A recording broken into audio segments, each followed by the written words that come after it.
श्लोक संख्या 4 से पाठ।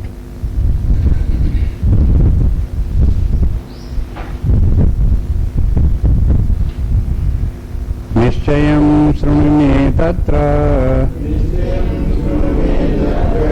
त्यागे भरतसत्तम त्यागो हि पुरुषव्याघ्र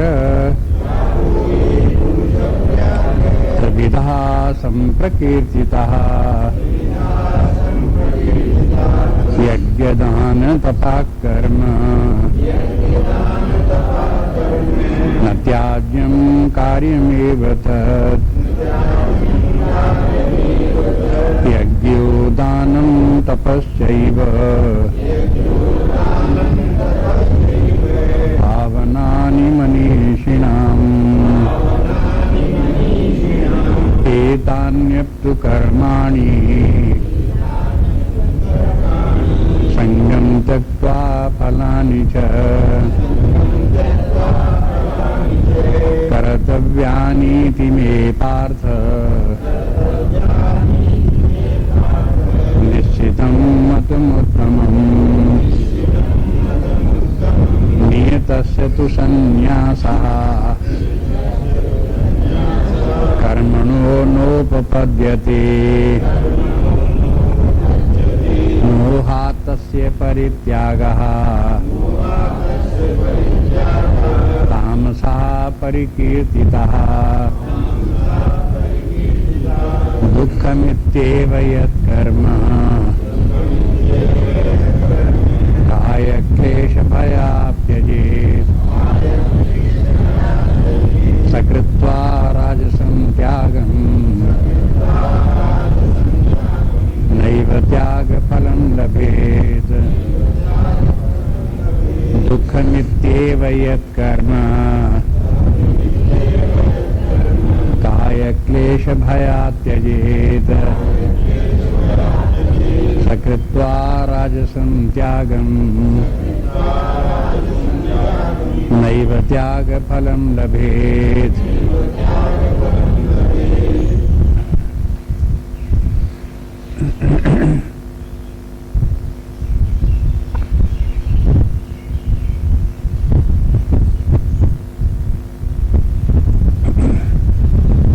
देख रहे थे ये प्रसंग मुख्य रूप से त्याग का है।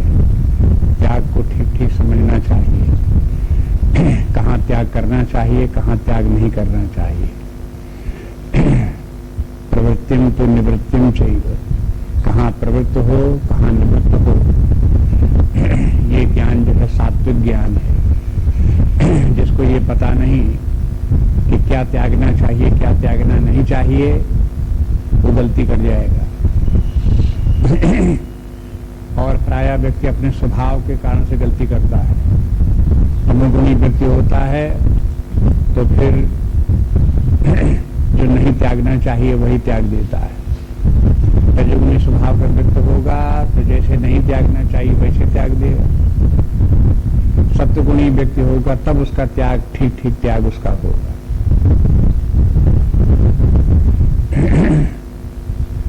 तमोगुण जो है वो हो सत्वगुण का विपरीत लक्षण है और रजोगुण जो है सत्वगुण का बिगड़ा हुआ रूप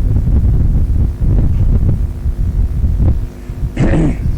इसलिए सत्वगुण न हुआ बिगड़ गया तो रजोगुण हो गया, विपरीत हो गया तो तमोगुण हो गया। ये ध्यान में रख करके इसको समझने का प्रयास करें। भगवान ने बताया कि देखो हम अपना जो सर्वोत्तम मत है वो मत हम तुम्हें बताते हैं और वो मत यही है कि जो व्यक्ति के नियत कर्म हैं वो नियत कर्म को अवश्य करना चाहिए और नियत कर्म के अंतर्गत ही यज्ञ दान और तप आते हैं। ये नियत कर्म है, इसलिए ठीक ठीक करके यज्ञ क्या है उसे समझना चाहिए, तप क्या है उसे भी ठीक ठीक समझना चाहिए, दान भी क्या है उसे भी ठीक ठीक समझना चाहिए और फिर उसे अपना कर्तव्य कर्म मान करके सदा करते रहना चाहिए। उसे ये त्याज्य नहीं है, इनको कभी भी छोड़ना नहीं चाहिए। यज्ञ से तात्पर्य केवल अग्निहोत्र ही यज्ञ नहीं है। यज्ञ से तात्पर्य फिर है व्यक्ति के जो और कार्य हैं, सभी कार्य उसके कर्तव्य कर्म हैं, उनको जब ईश्वर भाव से समर्पण भाव से करता है तब वो सब यज्ञ हो जाते हैं। जब कोई कार्य अनेक लोगों की सहायता से पूरे समाज के हित के लिए निष्काम भाव से भगवत सेवा भाव से किए जाते हैं तब उस कर्म को यज्ञ कहते हैं। इसलिए यज्ञ का ठीक ठीक रूप समझ करके यज्ञ करते रहना चाहिए, तप भी करते रहना चाहिए। तप का तात्पर्य हो गया कि व्यक्ति का जो कर्तव्य कर्म है उस कर्तव्य कर्म को करते रहना भी तप है, और इंद्रिय संयम भी तप है, मनोनिग्रह भी तप है, अपने चित्त को परमात्मा में लगाना भी तप है, लोक कल्याणकारी के लिए कार्य करना ये भी तप है। इस प्रकार के जो ये तप हैं इनको करते रहना चाहिए, ये कर्तव्य कर्म है। दान भी करते रहना चाहिए। दान के माने अपने पास जो कुछ प्राप्त हो गया है वो सब अन्य लोगों को भी उसमें भागीदारी बना करके बांटते रहना चाहिए, चाहे भौतिक वस्तु हो, चाहे मानसिक हो, चाहे आध्यात्मिक हो, उसका वितरण करते रहना चाहिए। ये भी व्यक्ति का कर्तव्य कर्म है, ये कर्तव्य कर्म करते रहना चाहिए, इनको छोड़ना नहीं चाहिए। कहते भगवान ने फिर कहा कि देखो इन समस्त कर्मों को भी कर्ता भाव और भोक्ता भाव को छोड़ करके करते रहना चाहिए, तब ठीक रूप होगा। अब इसी बात को तीन गुणों के रूप में बोल दिया कि तीन गुणों को दृष्टि से देखो। तमोगुणी व्यक्ति त्यागेगा, त्याग करेगा तो क्या त्याग होगा? तमोगुणी व्यक्ति का त्याग मोह के कारण होगा और कर्म का त्याग कर देगा, अपने कर्तव्य कर्म का ही वो त्याग कर बैठेगा। क्यों? मोह के कारण। मोह के माने अज्ञान, नासमझी के कारण से। उसे पता ही नहीं कि परमात्मा भी है, जीव भी है, पुनर्जन्म भी है, ये सब उसे कुछ ज्ञान ही नहीं है। ये सब ज्ञान न होने के कारण से वो मोहग्रस्त है। ऐसा मोहग्रस्त जो है वो व्यक्ति तमोगुण के, अपने तमोगुण के कारण से जीवन का आदर्श यही रखता है कि जो व्यक्ति काम नहीं करता वो महापुरुष है। सबसे बड़ा आदमी वही है जो काम कुछ न करे, खूब खाए, खूब भोग करे, खूब आराम करे, खूब मौज करे, काम धाम कुछ न करे। इससे बड़ा दुनिया में और कोई आदमी नहीं है। ऐसी धारणा रखने वाला महामूढ़ व्यक्ति है। गीता शास्त्र में ऐसी निंदा करते हैं, कहते वो मोह में पड़ा हुआ मूर्खता का जीवन जी रहा है। अब दूसरे प्रकार के व्यक्ति हैं, वो भी कर्म का त्याग कर देते हैं, लेकिन उनका त्याग रजोगुणी है। उनकी धारणा क्या है? वो ये कहते हैं कि देखो जितने भी कर्म हैं उन कार्य के करने से तकलीफ होती है। दुखम इत्येव यत् कर्म कायक क्लेश। कायक क्लेश भय कि कार्य करेंगे तो काया को क्लेश होगा, काया शरीर को तकलीफ होगी, तो शरीर को तकलीफ होगी, उस तकलीफ के भय से दुखम इत्येव, और शरीर को अगर तकलीफ हुई तो दुख होगा। इसलिए इस दुख से बचने के लिए क्या करो? कर्म का ही त्याग कर दो, मत करो। ऐसी धारणा रखने वाले व्यक्ति जो है वो सकृत्वा राजसम त्यागम, ऐसे व्यक्ति का त्याग राजस त्याग हुआ। नैव त्याग फलम लभेत, उसका फल ही बता दिया। ऐसे व्यक्ति को त्याग का फल प्राप्त नहीं होगा। त्याग का फल, अब इसके माने त्याग का भी कुछ फल है, लाभ है त्याग से जो प्राप्त होना चाहिए। लेकिन अगर ठीक ढंग से त्याग न किया गया तो त्याग से लाभ नहीं होगा, हानि ही होगी व्यक्ति की। इसलिए भगवान कहते हैं कि देखो जो व्यक्ति देहाभिमानी है, शरीर में ही आसक्ति रखने वाला है, जिसे जीव भाव का भी ज्ञान नहीं, आत्मा का ज्ञान, परमात्मा का ज्ञान तो बहुत दूर रहा, ऐसा देहाभिमानी व्यक्ति, देह बुद्धि रखने वाला व्यक्ति शरीर को कष्ट नहीं देना चाहता स्वभावता। शरीर को कष्ट नहीं देना चाहता, शरीर को कष्ट से उसे भय लगता है, इसलिए उस भय के कारण से वो कर्म में प्रवृत्त नहीं आता, काम से दूर रहता है।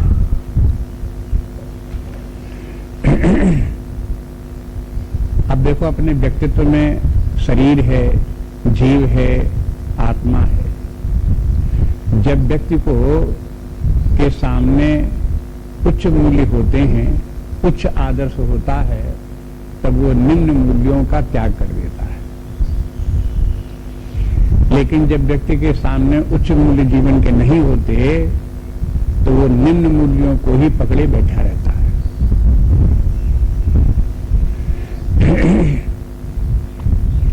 शरीर, स्थूल शरीर जो है अपने व्यक्तित्व का सबसे निम्न स्तर है। उससे ऊंचा है जीव, और जीव से भी ऊंचा महान है आत्मा, परमात्मा। जिसे जीव भाव का ज्ञान होगा कि मैं जीव हूं, तो उस जीव के कल्याण के लिए वो शरीर के कष्ट को नहीं देखेगा। वो वही कार्य करेगा जिससे कि जीव का हित हो, कल्याण हो। और जीव का कल्याण कैसे होगा? जब तमोगुण छूटे, रजोगुण छूटे, सत्वगुण आवे, ज्ञान प्राप्त हो, तब उस जीव का कल्याण होगा। तो इसके लिए उसे कार्य करना पड़े। इसके लिए पुण्य कार्य करे, निष्काम कर्म योग करे, स्वाध्याय करे, उपासनाएं नाना प्रकार की करे। अब ये सब करने में उसको कायक क्लेश जो होगा उसको सहन कर लेगा, कायक क्लेश की परवाह नहीं करेगा। आप देखते हो इतिहास में ऐसे बहुत से उदाहरण हैं जहां व्यक्तियों ने बड़ी प्रसन्नता के साथ मरना भी स्वीकार कर लिया। क्रोध में आकर के नहीं, झुंझलाहट में आकर के नहीं, परेशानियों में पड़ करके नहीं, बड़ी प्रसन्नता के साथ और उत्साह के साथ जब उन्होंने देखा कि हमारे सामने कोई एक महान उद्देश्य है, देश सेवा का उद्देश्य है, परमार्थ का उद्देश्य है, और उसके लिए जब व्यक्ति समर्पित हुआ तो फिर उसे शरीर की चिंता नहीं रहेगी। चाहे उसको जेल भेज दिया गया तो भी परवाह नहीं, डंडे पड़े, मार खाई तो भी उसे परवाह नहीं, फांसी लगा दी गई तब भी उसे परवाह नहीं। ऐसे लोग क्यों हुए? क्योंकि उनके सामने एक बड़ा उद्देश्य था, एक बड़ा आदर्श था, उसके प्रति वे समर्पित थे, हृदय से समर्पित थे। तब इस प्रकार के जो त्याग जो है वो हो सके शरीर के स्तर का। नहीं तो क्या उस समय जब ऐसे लोग ये कार्य करते हैं, संसार में और व्यक्ति नहीं होते? वे लोग कहते हैं कि अरे ऐसा काम न करो, ऐसे आंदोलन न जाओ, नहीं तो जेल जाना पड़ेगा। तो जेल जाने का जब डरवा दिया तो लगा कि हाँ जेल जाने में तो बड़ी शरीर में तकलीफ होगी, कष्ट भोगना पड़ेगा, तो बस वो चुपचाप अपने बैठ गए। तो उनका आदर्श क्या है? ठंडा हो गया। आदर्श जो उनका जो था, जिसके प्रति वो समर्पित थे, वो समाप्त हो गया। क्यों? शरीर ने उनको बीच में बाधा डाल दी। सदा ही जीवन में आप देखोगे कि कभी भी कोई भी महान उपलब्धि बिना सैक्रिफाइस के नहीं प्राप्त हुई है। कोई भी महान उपलब्धि जीवन में बिना सैक्रिफाइस, बिना त्याग के प्राप्त नहीं होती। देश अगर परतंत्र है, उसको स्वतंत्र करना है, तो क्या करना होगा? सैक्रिफाइस करनी होगी कि नहीं करनी होगी? कि वैसे ही हो जाएगा?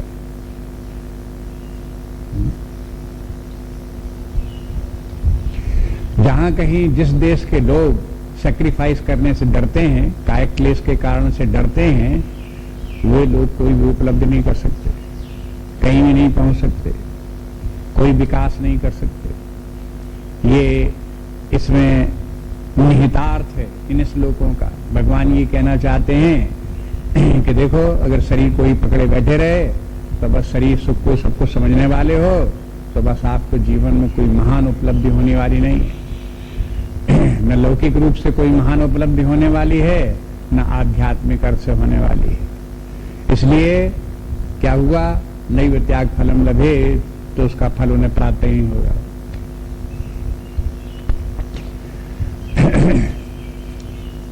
अगला श्लोक देखिए, तामस हो गया, राजस हो गया, अब सात्विक रूप, सात्विक त्याग जो है वो त्याग आ गया। कार्यमित्येव यत्कर्म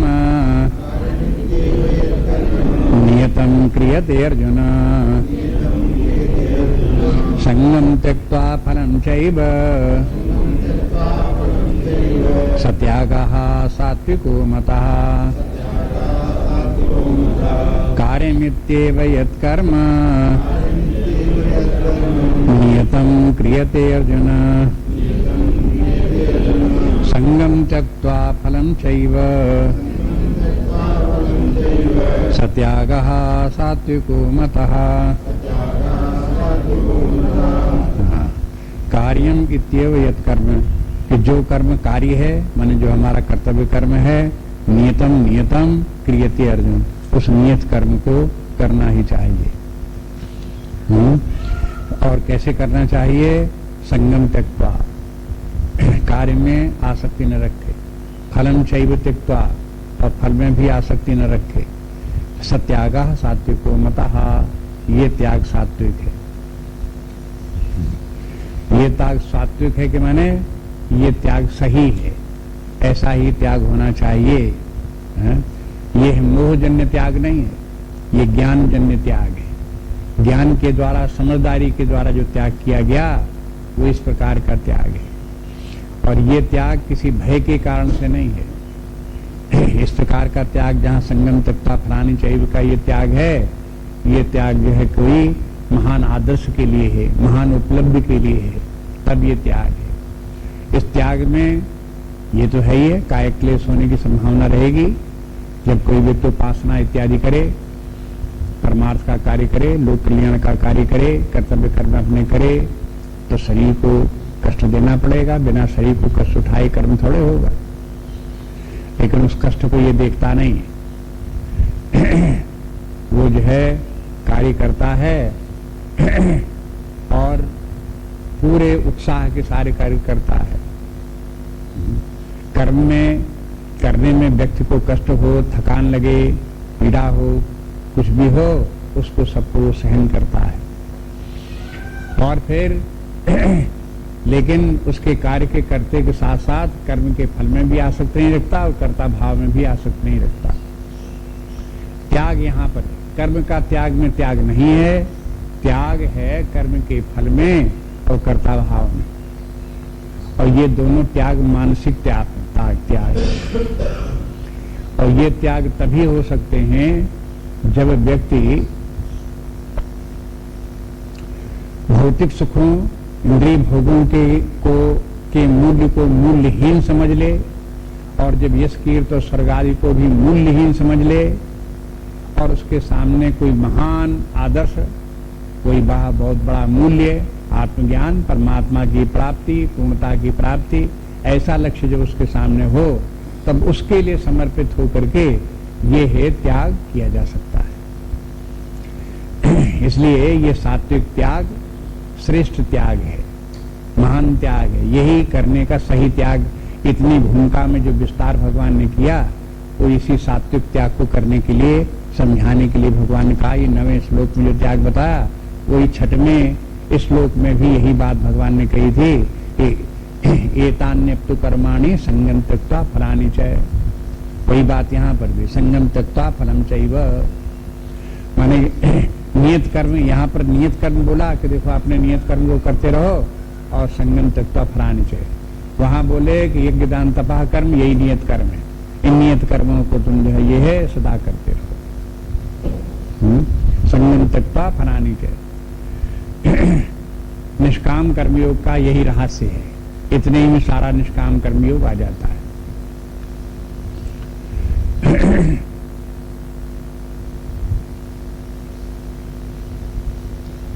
सामान्य रूप से देखें तो निष्काम कर्मयोग की कई मंजिलें हैं।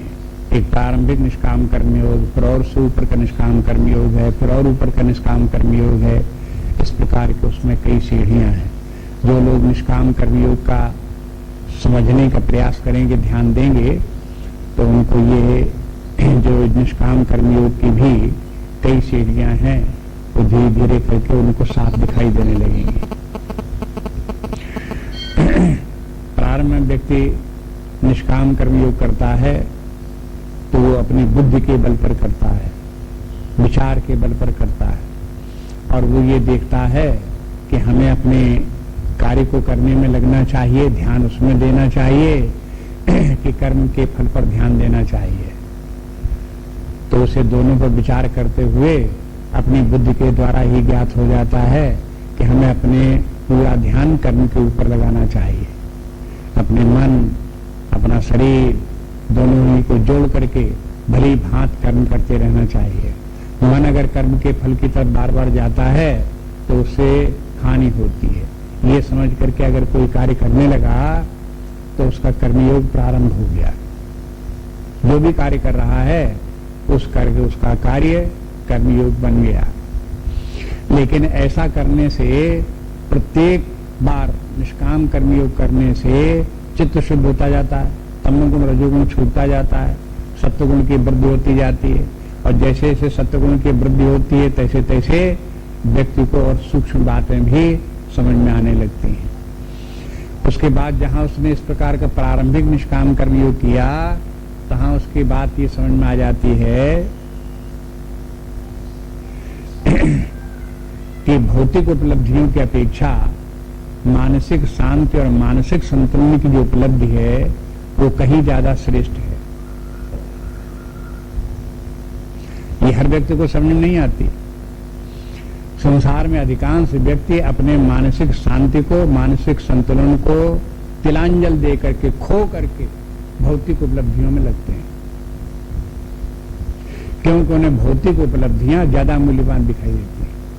अगर कोई भ्रष्टाचारी, चोर, कोई व्यक्ति धन संग्रह करता है, तो इस बात को भूल जाता है कि उसके कारण से कितनी मानसिक अशांति उत्पन्न होगी, कितनी भय चिंता उत्पन्न होगी। उसको जब भुला देगा तभी इस प्रकार का कार्य करेगा। वो ये कहता है कि अगर हम अपनी मानसिक शांति को लिए बैठे रहेंगे तो जिंदगी में कुछ कर ही नहीं पाएंगे। कर लो कुछ जिंदगी में, क्या कर लो? कुछ भ्रष्टाचार, दुराचार इत्यादि कर लो। इसके माने मानसिक शांति का कोई मूल्य नहीं। लेकिन जब उसने प्रारंभिक निष्काम कर्मयोग कुछ करेगा, चित्त शुद्ध होगा, तब उसे पता लगेगा सारी दुनिया की संपत्ति, सारे संसार की संपत्ति इकट्ठी एक तरफ कर दी जाए और मानसिक शांति दूसरी तरफ कर दी जाए, तो आप देखोगे कि ज्यादा मूल्य जो है मानसिक शांति का है। क्योंकि व्यक्ति चाहता क्या है? सुख चाहता है, और जो सुख चाहता है, दुख तो कोई नहीं चाहता। सुख हर कोई व्यक्ति चाहता है। यदि वो भौतिक उपलब्धियां भी इकट्ठा कर रहा है तो सुख के लिए कर रहा है। तो जिस सुख के लिए वो कर रहा है वो सुख तो तभी प्राप्त होगा जब मन शांत हो। मन शांत नहीं तो कौन सा सुख मिला जा रहा है? ये बात जिसकी समझ में आ गई, इतना तर्क जिसकी बुद्धि में घर कर गया, बैठ गया, मान लिया उसने, तो वो अपने मानसिक शांति की तरफ ध्यान देगा। मानसिक शांति रखते हुए जो कुछ कार्य करेगा वो कर ले जाएगा। अगर मानसिक शांति बिगड़ती है तो वो कार्य नहीं करेगा। ये निष्काम कर्मयोग हो गया। अब वो देखेगा कि मानसिक शांति कहाँ कहाँ बिगड़ती है, मानसिक शांति कैसे बनाई रखी जा सकती है। तब उसे पता लगेगा कि स्वभाव जब सप्तगुणी होता है तभी मानसिक शांत रहती है। रजोगुणी तमोगुणी स्वभाव में मानसिक शांत नहीं रहती। इसलिए फिर वो अपने आप को सप्तगुणी बनाने के लिए जो कर्म के फल की और विषयों की आसक्ति थी, उस आसक्ति को छोड़ देता। पहले वाला व्यक्ति जो निष्काम कर्मयोगी था, वो अपने कर्म को कुशल बनाने के लिए निष्काम कर्मयोग कर रहा था। अब ये व्यक्ति जो है वो निष्काम कर्मयोग कर रहा है। दूसरे स्तर का जो निष्काम कर्मयोगी है, वो कर्म को कुशल बनाने के लिए कर्म नहीं कर रहा है, वो अपने मन को शांत बनाने के लिए, शुद्ध निष्ठ बनाने के लिए अब वो कार्य कर रहा है। तो देखो, जहां जहां इस प्रकार से लक्ष्य बदलते जाते हैं, दृष्टियां बदलती जाते हैं, जीवन के मूल्य बदलते जाते हैं, उसी प्रकार से व्यक्तित्व का विकास भी होता जाता है। वैसे वैसे आध्यात्मिक साधना व्यक्ति को और आगे उसे बढ़ाती जाती, ले जाती है। शास्त्रों का जो है काम यही है कि आपके सामने विचार प्रस्तुत करें। एक विचार आपके सामने रखा, अब ये काम हम लोगों का है कि उस विचार का मूल्यांकन करें, उसके ऊपर ध्यान दें, समझने की कोशिश करें और समझ करके जीवन में धारण करने की कोशिश करें। निष्काम कर्मयोग आगे चल करके और जब चित्त शुद्ध हो जाता, सत्वगुण की अधिक हो जाती है, तब व्यक्ति को ये बात भी समझ में आने लगता है कि कर्म के फल का आग्रह मन को शांति के रखने के लिए तो करना ही नहीं चाहिए। दूसरी बात यह है कि कर्म फल का आग्रह करना भी मूर्खता है। क्या मूर्खता है? वो हमारे बस की बात नहीं, हमारे हाथ की बात नहीं, और हमारी बुद्धि भी निर्णय नहीं कर सकती कि किस कर्म का कब फल प्राप्त होगा। इस कर्म का फलदाता जो है वो परमात्मा है, ईश्वर है। इसलिए कर्म का फल ईश्वर के हाथ में है, इसलिए उसी के हाथ में रहने दो। जब जैसा कर्म का फल होगा वो फल वो उस समय हमको उपलब्ध करा देगा, वो न्याय संगत कार्य करने वाला। अब देखो, अब जो निष्काम कर्म कहाँ पहुंच गया? ईश्वर में उसको भरोसा, विश्वास उत्पन्न करा दिया उसने। तो निष्काम कर्मयोग ही व्यक्ति को आगे बढ़ता है। तो जिस व्यक्ति को ईश्वर में श्रद्धा न हो, ईश्वर में विश्वास न हो, वो निष्काम कर्मयोग एक दिन उसको ईश्वर में विश्वास पैदा करा देगा। उसको फिर ये भी दिखाई देने लगता है चौथी मंजिल पर पहुंच करके कि कर्म का फल ही दाता ईश्वर नहीं है, बल्कि इस शरीर में, इस प्राण में, इस मन बुद्धि में जो कर्म हो रहे हैं, जिन इंस्ट्रूमेंट से, जिन अंगों के द्वारा कर्म होता है, उनमें भी परमात्मा का ही वास है। उसी के रहने से ये कर्म होते हैं। बिना परमात्मा के इस व्यक्तित्व में कोई कर्म हो नहीं सकता है। इसलिए जो कुछ कार्य हो रहे हैं परमात्मा की मौजूदगी में हो रहे हैं। यदि इन कर्मों का कर्ता मैं समझूं कि मैं इन कर्मों का करने वाला हूं, तो ये मूढ़ता है, ये दुराग्रह है। ये कर्मयोग की चौथी मंजिल पर जाकर के व्यक्ति को बात समझ में आ जाती, प्रारंभ में समझ में नहीं आती। किसी व्यक्ति से पूछो, क्या तुमने ये शरीर स्वयं ही बनाया है? अपने आप पूछ लो, क्या ये शरीर हमने अपने आप बनाया है? या ये शरीर को हम अपने आप चला रहे हैं? हमारी चलाने से चलेगा? अगर परमात्मा चैतन्य न हो तो ऐसी कौन सी सत्ता और ताकत है जो इस शरीर को बनाए रखे और चलाए? अपने आप को क्या समझते हो? समझते हो कि मैं शरीर हूं? अगर जो व्यक्ति समझता मैं शरीर हूं, तो शरीर क्या शरीर ही शरीर को स्वयं पैदा कर थोड़ी कर लेगा? शरीर ही शरीर को थोड़े बना लेगा? ये बातें जो फिर ये जो तर्क आते हैं बाद में, जब सूक्ष्म बुद्धि आती है तब ये उत्पन्न होते हैं, उसके पहले नहीं उत्पन्न होंगे। तो अंत में व्यक्ति को ये भी समझ में आने लगता है कि शरीर का बनाने वाला, शरीर को बनाए रखने वाला, शरीर को चलाने वाला, इसको गति देने वाला जो है वही शरीर के द्वारा, उसी के द्वारा कर्म हो रहे हैं। जहां ये बात व्यक्ति को समझ में आ गई तो उसका कर्म में कर्ता भाव भी समाप्त हो गया। तो जो फलाशक्ति का त्याग है, वो भी बुद्धिमानी की बात है। सप्तगुणी व्यक्ति की जब सूक्ष्म बुद्धि होगी, बुद्धिमान व्यक्ति होगा तो ये कर सकता है। इसी प्रकार से कर्ता भाव का त्याग जब सत्वगुणी व्यक्ति होगा, बुद्धिमान व्यक्ति होगा, जिसकी बुद्धि कार्य करती होगी, वही कर सकता है। जिसकी बुद्धि में जड़ता है, जिसकी बुद्धि में रजोगुण की चंचलता है, अशांति है, उसको ये बातें समझ में नहीं आएंगी। जिसकी बुद्धि में जड़ता है, वो जड़ता काठ की बुद्धि जिसकी है, उसकी बुद्धि में ये सब बातें समझ में नहीं आ सकती। इसलिए भगवान ने दिखा दिए कि देखो तमोगुणी व्यक्ति का त्याग कैसा होगा, उसका जीवन कैसा होगा। त्याग तो सभी करते हैं, तमोगुणी भी त्याग करता है। तमोगुणी त्याग करता है, कर्म का त्याग करे बैठा हुआ है और समझता है कि इससे हम बहुत महान हो गए, हम बड़े श्रेष्ठ हो गए। रजोगुणी भी त्याग किए बैठा हुआ है, कर्म का त्याग किए बैठा हुआ है। वो इसलिए बैठा हुआ है, कौन काम करे, आराम करो, शरीर को क्यों कष्ट दो। त्याग तो दोनों किए हुए हैं, लेकिन ये दोनों का त्याग गलत त्याग है। सही त्याग ये कर्म करते रहो, लेकिन कर्ता भाव और भोक्ता भाव मत रखो। ये त्याग श्रेष्ठ त्याग हो। इस त्याग का फल है, जैसे रजोगुण में बताया भगवान ने कि देखो नैव त्याग फलम लभेत, तो अब उसको यहां जोड़ लेना चाहिए। सत्वगुण में क्या हो गया, अवश्यम एव त्याग फलम लभेत। ऐसे ही व्यक्ति को त्याग का फल मिलेगा। और त्याग का फल क्या मिलना चाहिए, देखो त्याग का फल सदा इस प्रकार का है, अगर निम्न मूल्य का त्याग करोगे तो उच्च मूल्य की प्राप्ति होगी, और उससे उच्च मूल्य का त्याग करोगे तो और उच्च मूल्य की प्राप्ति होगी, और उसका भी त्याग करोगे तो और उच्च मूल्य की प्राप्ति होगी।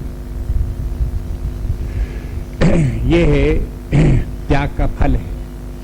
त्याग का फल ये नहीं कि जो था सो भी चला गया,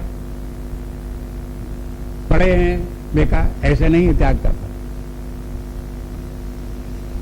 त्याग का फल ये है कि व्यक्ति को कि निम्न मूल्यों का त्याग करने पर उच्च मूल्यों की प्राप्ति होती है।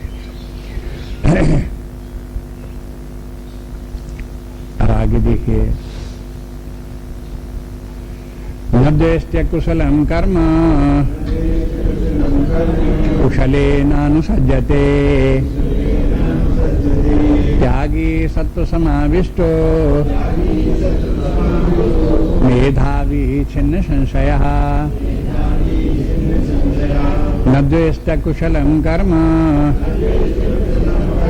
कुशलेनानुसज्जते त्यागी सत्व समाविष्टो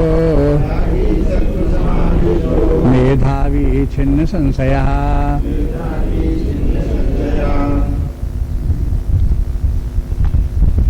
अब देखो, न द्वेष्टि अकुशलम कर्म, अकुशल कर्म से द्वेष न करे, कुशले नानुसज्जते,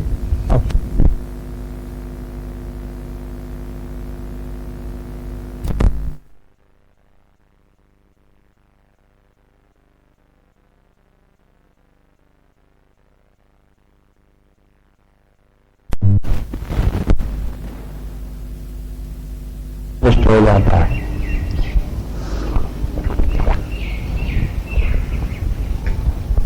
वो फिर मेधावी हो जाता है, वो फिर छिन्न संशय हो जाता है।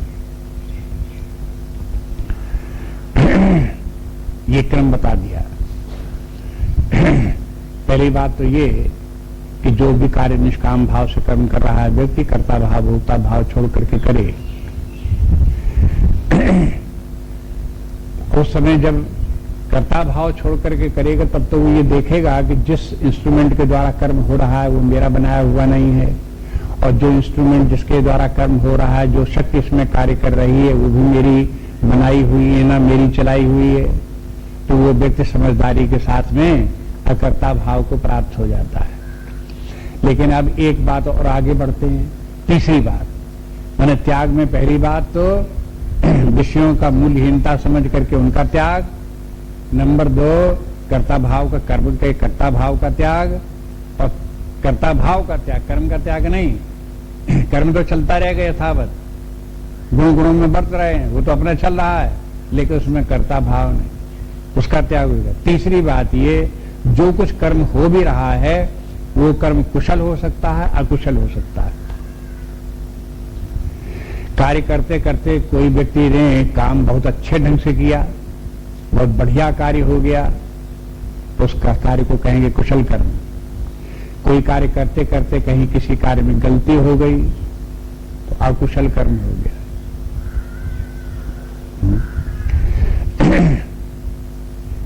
अब ये दोनों बातें हैं, इनमें क्या करे, सामान्य रूप से जो साधारण व्यक्ति की बुद्धि है, व्यवहारिक बुद्धि में, वो जो कुशल कर्म होगा उसकी तो प्रशंसा करेंगे, उसे तो अच्छा मानेंगे, उसमें तो राग रखेंगे, प्रियता उनकी होगी। जो अकुशल कर्म होंगे, बिगड़ जाने वाले कर्म होंगे, उनके प्रति द्वेष करेंगे, उनकी निंदा करेंगे। लेकिन अब ये इतनी ऊंचाई पर पहुंच गए हैं कि शरीर के स्तर पर, मन बुद्धि के स्तर पर जो कर्म हो रहे हो, चाहे कुशल हो चाहे कुशल हो, उन कुशल अकुशल कर्मों को उनकी चिंता नहीं करता। बस वो तो कर्म उसके द्वारा चल रहे हैं, और चाहे कुशल हो चाहे कुशल हो, उनकी वो परवाह नहीं करता। लेकिन इसके माने ये नहीं है कि वो लापरवाह हो गया। एक शब्द है केयरलेस और एक है केयर फ्री। भगवान ये नहीं कहते कि तुम केयरलेस हो जाओ, काम बिगाड़ते रहो, कोई परवाह मत करो। देखो थोड़ी थोड़ी बात में बात जो है वो कुतर्क होने लगेंगे। इसलिए कहते हैं काम तो संभाल करके करो, जितना है उसको ठीक ढंग से चलने दो, लेकिन कार्य ठीक बनता है कि नहीं बनता, जैसा कुछ होता है उसके पीछे परेशान मत हो, उसकी चिंता मत करो। जितनी तुम्हारी सामर्थ्य थी, जितने शरीर की, प्राण की, मन बुद्धि की, इंद्रियों की, बुद्धि की जितनी सामर्थ्य थी, उस सामर्थ्य के अनुसार कार्य हो गया। अच्छा बना हो चाहे बिगड़ गया हो, उसकी कोई परवाह नहीं, जैसा था तैसा हो गया। तो केयर फ्री भी रहो।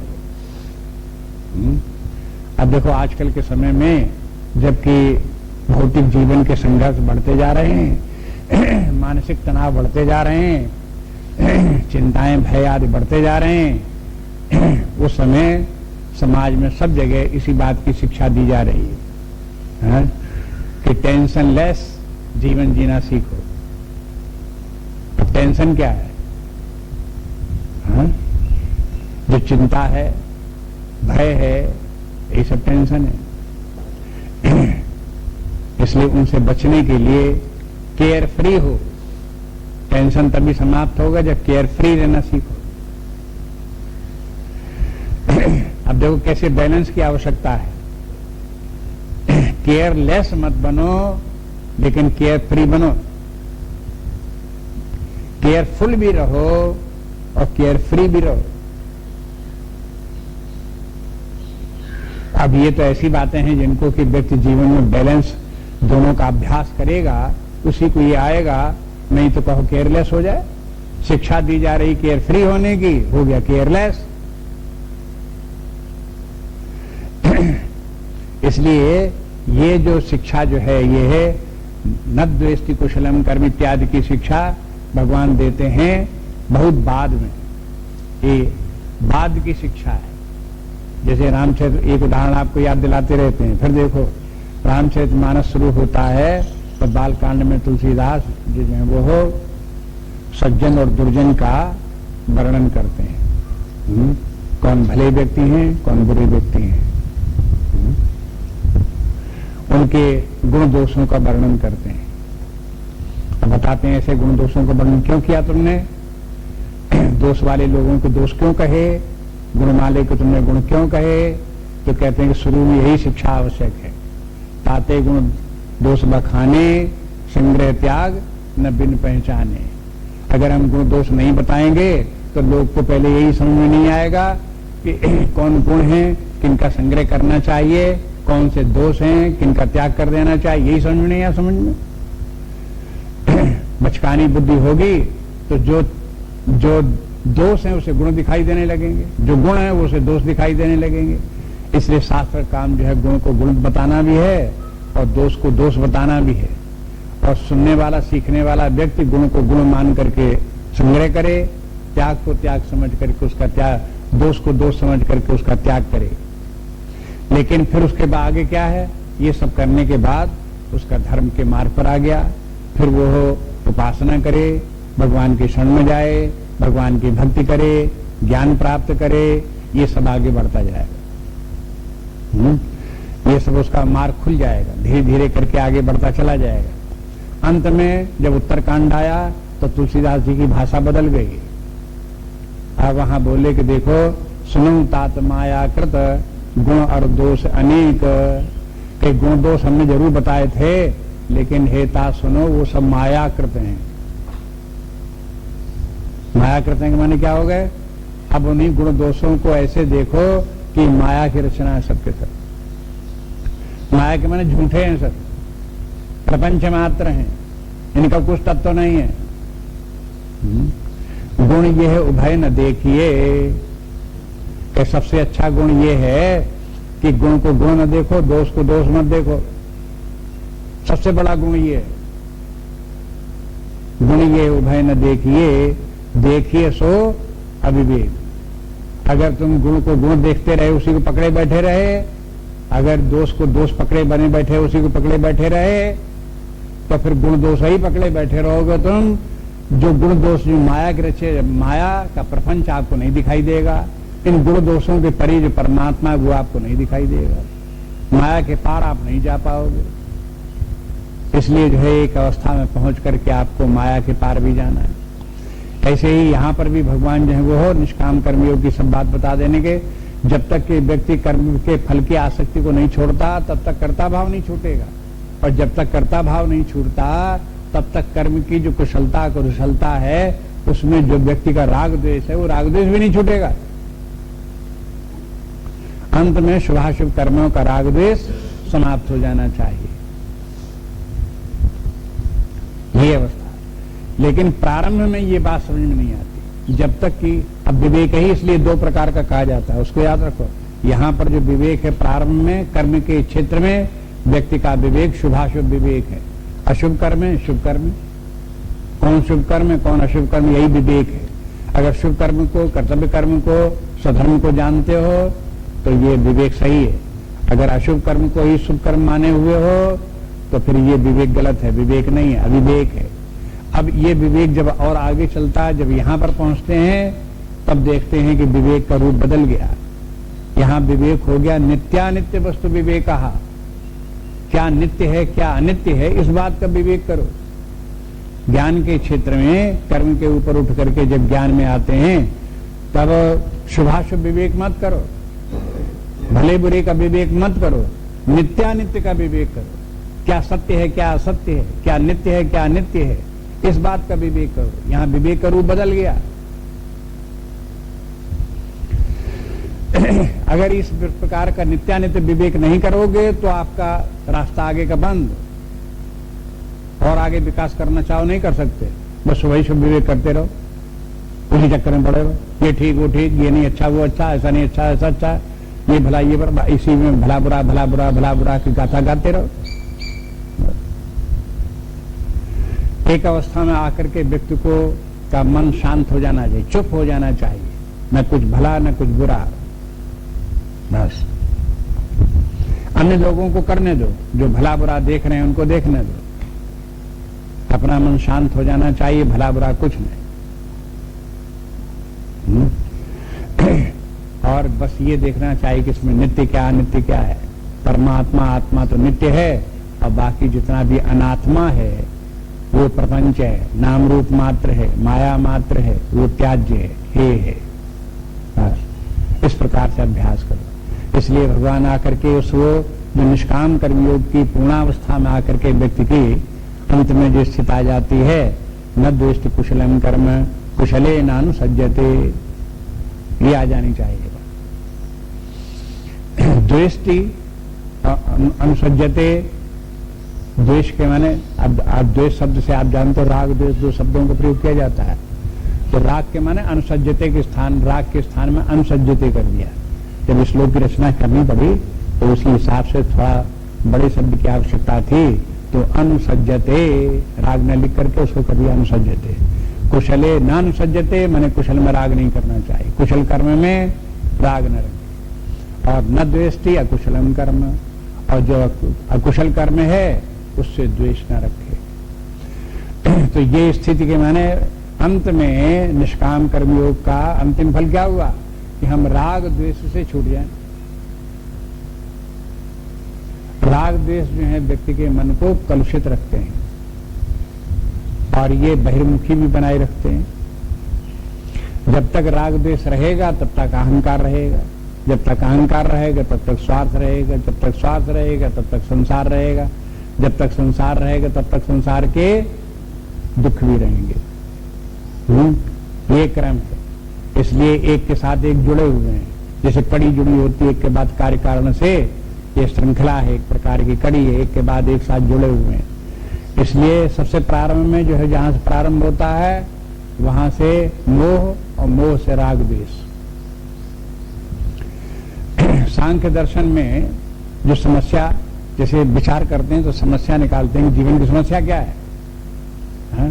तो वेदांत जैसे कहता है अज्ञान ही जीवन की समस्या है, आत्मज्ञान नहीं, अज्ञान है, बस वही एकमात्र समस्या है। सांख्य मत कहता है कि समस्या क्या है कि मोह, राग और द्वेष, ये समस्याएं, तीन समस्याएं।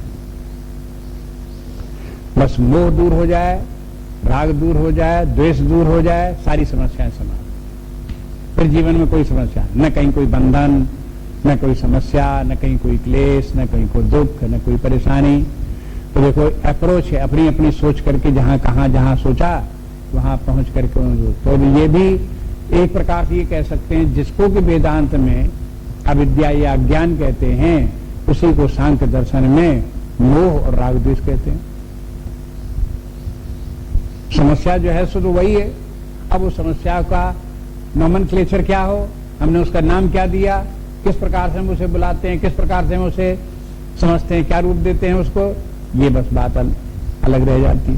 तो सांख्य एक प्रकार से देखता है, वेदांत दर्शन एक प्रकार से देखता है, ऐसे ही बौद्ध दर्शन है, जैन दर्शन है, सबके सामने समस्या वही है, लेकिन उस समस्या को कौन किस दृष्टि से देखता है, उसका क्या नाम लेता है, ये अलग अलग बात है। इसलिए कहते हैं भगवान के अंत में ये जो शुभाशुभ कर्मों का जो राग द्वेष है, ये राग द्वेष अंत में समाप्त हो जाना चाहिए।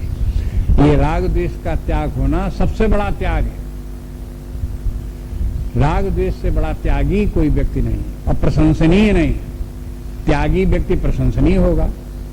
बहुत बार आप देखते हो कि त्यागी व्यक्ति अगर उसने कपड़े भी त्याग कर दिए, उघारे रहने लगा, तो बड़ा त्यागी, प्रशंसा करने लगते हैं। किसी व्यक्ति ने धन संपत्ति का त्याग कर दिया, घर का त्याग कर दिया, उसकी बड़ी प्रशंसा करने लगते हैं, बड़ा त्यागी है, बड़ा त्यागी है। लेकिन त्यागियों में अपने शास्त्रों में कहते हैं कि सबसे बड़ा त्यागी वो जो राग द्वेष छोड़ दे। कहीं राग नहीं, कहीं द्वेष नहीं। क्योंकि यहाँ कर्म का प्रसंग चल रहा है, इसलिए भगवान ने राग द्वेष का लक्ष्य बनाया कर्म को, और कुशल अकुशल कर्म किए। नहीं तो राग द्वेष को तीसरे अध्याय में भगवान राग द्वेष को क्या कहते हैं, इंद्रिय सेन्द्रिय सार्थेषु राग द्वेषौ व्यवस्थितौ तयोर वशमा गच्छेत तौ यस्य परिपंथिनौ। अरे राग द्वेष तो जो इंद्रियों के विषय हैं, शब्द स्पर्श रूप रसगंध, इन्हीं में व्यक्तियों का राग द्वेष होता है।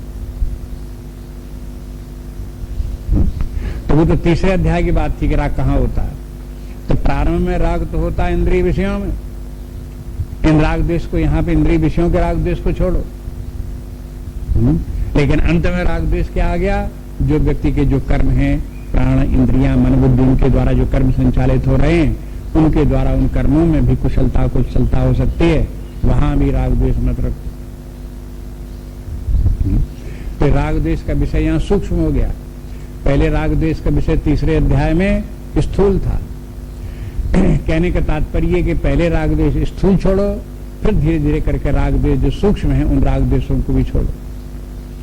पहले राग द्वेष जो है व्यक्तियों के बीच में होता है, ये अपना ये पराया, जो अपना है उसमें राग, जो पराया है उसमें द्वेष। पहले इस राग द्वेष को छोड़ो, तब उसके बाद में आएगा विषयों का राग द्वेष छोड़ो, फिर उसके विषयों के बाद में राग द्वेष आएगा, तब अपने कर्मों के राग द्वेष को छोड़ो। अरे फिर अंत में राग द्वेष ऐसा भी आता है कि व्यक्ति को राग द्वेष होता है अपने ज्ञान में, अपने अज्ञान में, उसमें भी राग द्वेष होता है। जिस व्यक्ति को बुद्धि में जो ज्ञान उसे प्राप्त हो गया, उस ज्ञान में उसे राग होता है, और जब राग होता है तो उसमें अभिमान भी होता है। वही बीमारी वहां पैदा हो गई। अब यहाँ आलम्बन क्या है, केवल व्यक्ति के बुद्धि का ज्ञान, दुनिया की कोई वस्तु नहीं है, केवल बौद्धिक ज्ञान, ज्ञान मात्र, उस ज्ञान में ही अभिमान हो गया और वही राग हो गया। वो भी राग त्याज्य है। अगर उस राग को नहीं त्यागते, राग त्याग देने के माने ये नहीं कि ज्ञान त्याग दो, अज्ञानी बन जाओ तो राग छूट जाएगा उसमें, ये तात्पर्य नहीं है। ज्ञान को यथास्थान रहने दो, लेकिन उस ज्ञान का अभिमान छोड़ो। जैसे आत्मज्ञान जैसे जैसे व्यक्ति को होने लगता है, प्रकट होने लगता है, तैसे तैसे बौद्धिक ज्ञान का अभिमान और उसका राग व्यक्ति का छूटने लगता है। उसे क्या दिखाई देने लगता है कि बौद्धिक ज्ञान मिथ्या ज्ञान है। बौद्धिक ज्ञान एक प्रकार से बनावटी ज्ञान है। आत्मा का ज्ञान यथार्थ ज्ञान है। जहां आत्मा का ज्ञान, रियलिटी का ज्ञान जहां हुआ, उसके सामने बौद्धिक ज्ञान जितने भी हैं, वो बौद्धिक ज्ञान एक तो इंस्ट्रूमेंट के द्वारा प्राप्त हुआ ज्ञान, और जो कुछ ज्ञान प्राप्त हुआ वो भी उसमें बुद्धि में जो कुछ भी आता है वो काल्पनिक रूप से आता है, बनता है, बिगड़ता है, आता है, जाता है। बौद्धिक ज्ञान होता है, एक दिन बौद्धिक ज्ञान एक प्रकार का, दूसरे दिन को बदल जाए, दूसरा हो जाए। एक दिन मान्यता कुछ है, दूसरे दिन मान्यता को कुछ हो जाए, बदल गया ज्ञान। तो ये बदलने वाला अनित्य ज्ञान, बौद्धिक ज्ञान अनित्य ज्ञान है। जहां व्यक्ति को समझ में आ गया बौद्धिक ज्ञान अनित्य ज्ञान है, तहां उस ज्ञान में जो व्यक्ति का राग था वो राग उसका छूट गया। लेकिन जब तक ये बात समझ में नहीं आएगी तब तक अपने बौद्धिक ज्ञान में ही राग है, और उसी का राग अलापेगा। मैं ये जानता हूं, मैं वो जानता हूं, ये जानता हूं, मैं वो जानता हूं, मैं ये समझता हूं, मैं वो समझता हूं, मैंने ये भी जाना, मैंने वो भी जाना, बस उसी का गाता गाता रहे। इसलिए जो है ये है राग द्वेष, इनको धीरे धीरे करके एकदम तो समझ में आएंगे नहीं, एक दिन दिखाई भी नहीं देंगे, लेकिन अगर एक एक कदम आगे बढ़ते जाएंगे तो आगे चल करके सब दिखते जाएंगे, साफ साफ दिखते जाएंगे, और जैसे जैसे दिखते जाएंगे वैसे वैसे उनका समाधान भी होता जाए। कहते हैं कि देखो, जब व्यक्ति इस प्रकार से ये त्याग करता चला गया, कर्मफल का त्याग हुआ, कर्ता भाव का त्याग हुआ, कुशल कुशल कर्मों का त्याग हुआ, तो इस त्याग का फल क्या है? त्यागी सत्व समाविष्ट, सत्व में समाविष्ट हो जाता है। सत्व में समाविष्ट के माने ये है कि ये शुद्धांतःकरण हो जाता है और अपने शुद्धांतःकरण में ही स्थित रहता है।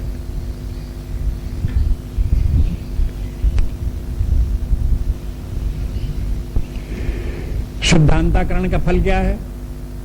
मेधावी। मेधा के माने क्या है? मेधा माने बुद्धि, मेधावी माने बुद्धिमान व्यक्ति हो जाता है। लेकिन बुद्धि के पर्यायवाची जितने शब्द हैं उन सब बुद्धि नहीं है, उनका थोड़ा थोड़ा अंतर भी है। जैसे अंग्रेजी में भी शब्द आते हैं, एक इंटेलेक्ट है और एक है मेमोरी। काम दोनों, इंटेलेक्ट भी बुद्धि का ही काम है, मेमोरी भी बुद्धि का ही काम है, लेकिन दोनों नाम अलग अलग हैं। इसी प्रकार से संस्कृत में भी, हिंदी में भी है।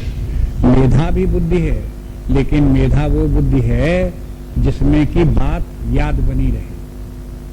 आपने गीता यहां पढ़ा और अगर आप थोड़ी देर में कमरे के बाहर निकले, भुला गया सर, आपसे पूछा कि कौन श्लोक चल रहा था, किस श्लोक से किस श्लोक तक पढ़ा, तो कोई याद नहीं रहा। हाँ? क्या विषय चल रहा था कि याद नहीं रहा। इसके माने क्या? मेधा विहीन, मेधा ही नहीं। मेधा होती तो याद रहता। परीक्षा करके देखते रहो अपने, जो कुछ यहां सीखा क्लास में, व्यवहार काल में आपको याद रहता कि नहीं याद रहता?